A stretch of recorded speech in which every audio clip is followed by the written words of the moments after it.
राष्ट्रीय सांख्यिकी कार्यालय यानी एनएसओ ने अब जीडीपी का आकलन करने के लिए जीएसटी डेटा का उपयोग करने का निर्णय लिया है। इस कदम का उद्देश्य जीडीपी के आंकड़ों को अधिक सटीक और विस्तृत बनाना है। जीएसटी डेटा के जरिए व्यावसायिक गतिविधियों का वास्तविक मूल्यांकन संभव होगा, ऐसा मानना है। इससे अधिक आर्थिक गतिविधियों को बेहतर तरीके से मापा जा सकता है। इससे सरकार के नीतिगत फैसले लेने में आसानी होगी। सर, सरकार ऐसा करने क्यों जा रही है? पहला सवाल तो यही है।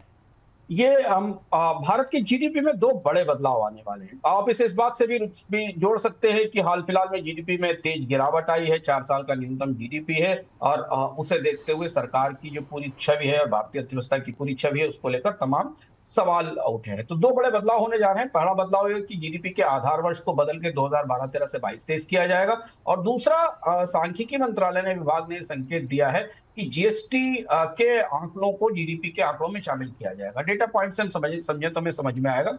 जीएसटी के आंकड़ों को जीडीपी में शामिल करने का मतलब है कि जीएसटी दरअसल टैक्स कलेक्शन है, जो मुख्य रूप से उत्पादन पर होता है। वह उत्पादन जो टैक्स के दायरे में आता है। इस आंकड़े को सामने लाने से जीडीपी को बढ़ाने में या जीडीपी के आंकड़े को थोड़ा थोड़ा बेहतर करने में सरकार को मदद मिलेगी। और इसके साथ एक और बुनियादी आधार जीएसटी के जीडीपी के आकलन का तैयार हो सकेगा, जो कि टैक्सेशन पर केंद्रित है। और ये कवायद पिछले पिछले करीब करीब 6-7 महीने से चल रही है। माना जा रहा है कि फरवरी 2026 में जो जीडीपी की नई सीरीज जारी होगी, उसमें जीएसटी का आंकड़ा भी शामिल होगा।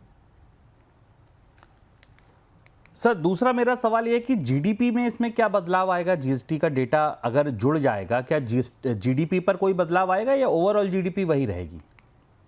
मान थोड़ी बढ़ोतरी जरूर होगी जीडीपी में। आधा % से 1% की बढ़ोतरी होने की संभावना है। कितनी होगी और जीएसटी के डेटा को सरकार किस तरह से शामिल करती है और कैसे, चूंकि जीडीपी के आंकड़े तिमाही आधार पर आते हैं, उनमें कई सारे आंकड़े लैग के साथ आते हैं। जीएसटी का डेटा हाई फ्रीक्वेंसी डेटा है, हर महीने उपलब्ध होता है। उसे कैसे शामिल किया जाएगा? क्योंकि अभी भी जीडीपी के आंकड़ों में सिर्फ टैक्सेशन के आंकड़े शामिल होते हैं, बल्कि जो जीडीपी में पिछला परिवर्तन किया गया था से 5-6 साल पहले, 7 साल पहले, उसमें टैक्सेशन को एक महत्वपूर्ण आधार बनाया गया था और उस टैक्सेशन के आधार पर जीडीपी का आकलन किया गया था।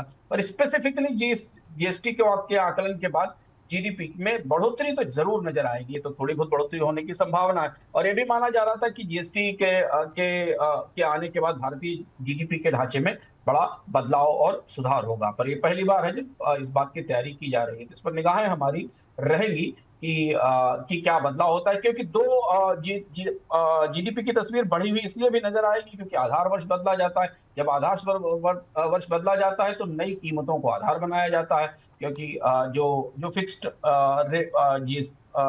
जीडीपी का फार्मूला है, उसमें एक निर्धारित वर्ष की जो उत्पादन की कीमतें, उन्हें शामिल किया जाता है। तो ये भी एक वजह होगी जिससे हमको जीडीपी थोड़ा बढ़ा हुआ नजर आने की संभावना है।